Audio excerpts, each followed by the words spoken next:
नमस्कार, आप देख रहे हैं न्यूज़ पीआर। मैं हूं आदेशपुरी। पिछले हफ्ते ही बंगाल में नई सरकार का गठन हुआ। 8 चरणों में चुनाव हुआ और बंगाल चुनाव जो है इस साल कोरोना के बाद सबसे अधिक नज़र पर रहने वाला चुनाव था।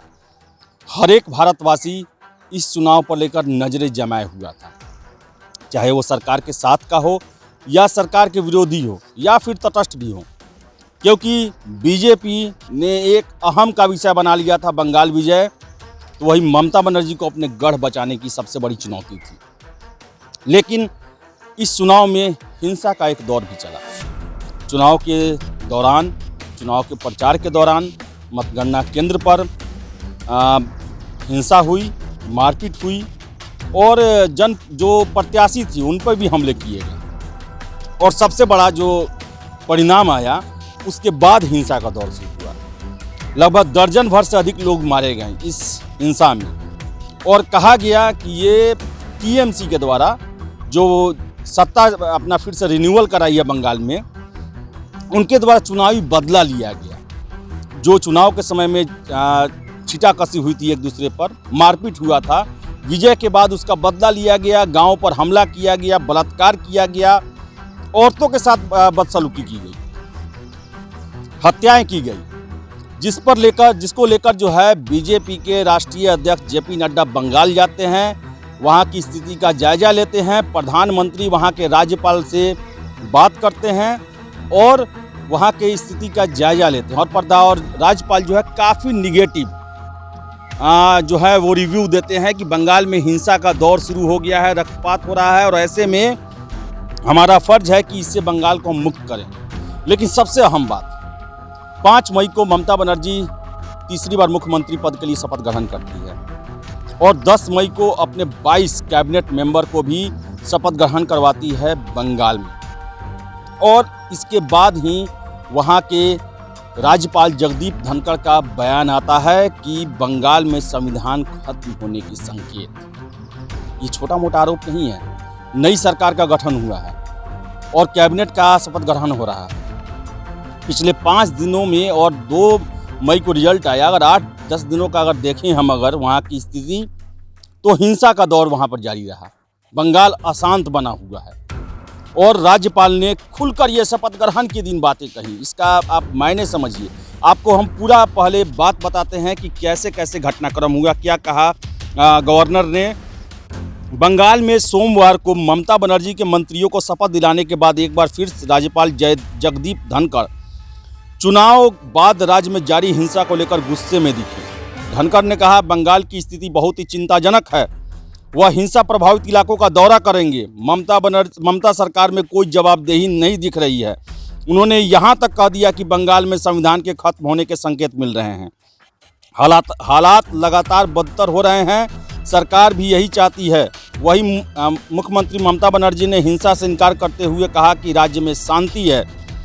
राज्यपाल ने पत्रकारों के साथ बातचीत में कहा कि चुनाव के बाद हिंसा, मारपीट हो रही है। प्रजातंत्र में लोगों को अपने अधिकार के लिए कीमत चुकानी पड़ रही है क्योंकि उन्होंने मतदान किया है। धनखड़ ने कहा कि बंगाल में संविधान खत्म होने के संकेत मिल रहे हैं। उन्हें रात में हिंसा की खबरें मिलती है और सुबह तक सब कुछ सही हो जाता है। हिंसाग्रस्त क्षेत्रों के दौरे की बाबत उन्होंने राज्य सरकार से संपर्क किया था, लेकिन राज्य सरकार की ओर से कोई संतोषजनक जवाब नहीं मिला।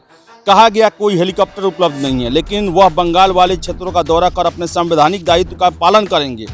राज्यपाल ने कहा, कोरोना महामारी के कारण 3 मंत्रियों ने वर्चुअल माध्यम से शपथ ग्रहण ली है।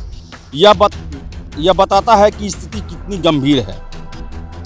वही राज्यपाल ने कहा कि मैं राज्य सरकार से आशा करता हूं कि जमीनी स्थिति का जायजा ले और दोषियों को सजा दे जो प्रजातांत्रिक व्यवस्था को ध्वस्त कर रहे हैं। उन्होंने कहा कि मैंने मुख्य सचिव, गृह सचिव और पुलिस महानिदेशक से रिपोर्ट मांगी थी और स्थिति पर नियंत्रण करने के लिए कहा था, लेकिन मुझे रिपोर्ट तक नहीं भेजी गई। तो आप समझ सकते हैं कि आर्टिकल जो हमारे संविधान का 356 है, जो कि राज्यों में राष्ट्रपति शासन लगाने की बात करता है, उसका सबसे प्रमुख प्रावधान ये है कि जब राज्यपाल को ये लगने लगता है कि राज्य का संवैधानिक तंत्र विफल हो चुका है और अफरा तफरी मची हुई है, राज्य में हिंसा का दौर चालू है, बगावत हो रहा है या बागी तेवर अपना रहे हैं वहाँ के कुछ गुट, तो ऐसे में वो रिपोर्ट सौंपता है राष्ट्रपति को कि राज्य में राष्ट्रपति शासन की अनुशंसा की जाए, गवर्नर रूल लगाया जाए, ताकि जो देश तोड़ने वाली जो गतिविधियां हैं या फिर जो हिंसा को बढ़ावा दे रही है उन पर कड़ी से कड़ी कार्रवाई की जा सके, क्योंकि राज्य सरकार उसमें असफल है।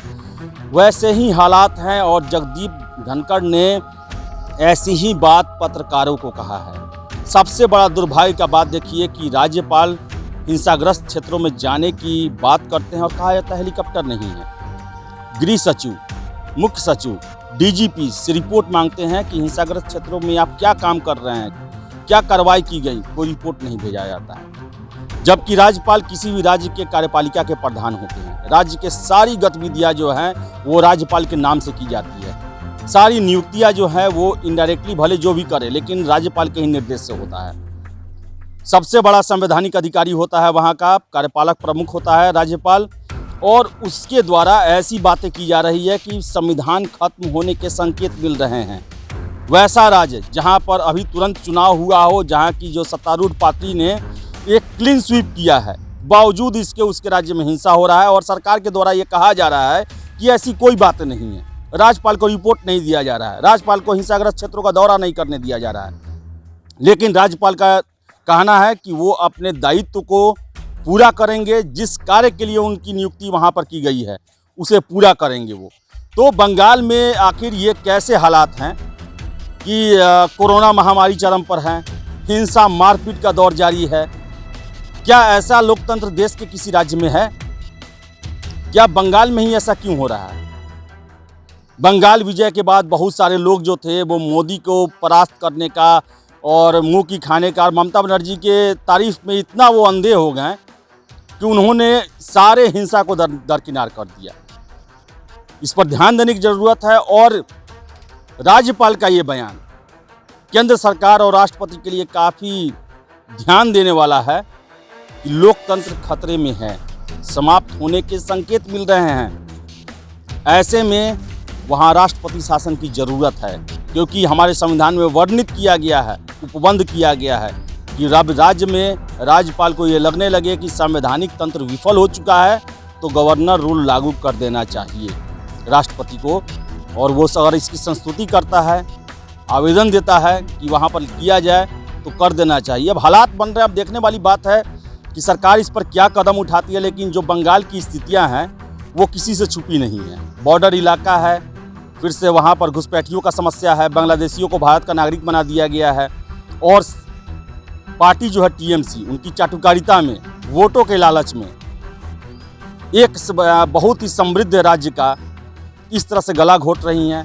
हिंसा फैल रहा है वहाँ पर और कोई कार्रवाई नहीं किया जाता, उसे पर्दा डालने का काम किया जा रहा है, जो कि देश के लिए, देश की सुरक्षा के लिए, राष्ट्र हित में बहुत ही गलत है और इसके काफ़ी दूरगामी और गंभीर परिणाम होंगे। तो सरकार को समय रहते बंगाल पर उचित कार्रवाई करनी चाहिए ताकि वहाँ पर इन हिंसाओं का दौर पर लगाम लगाया जा सके। फिलहाल इस रिपोर्ट में इतना ही। वीडियो पसंद आए तो लाइक शेयर करें, हमारे चैनल न्यूज़ पेपर को सब्सक्राइब जरूर कर लें। बहुत बहुत धन्यवाद।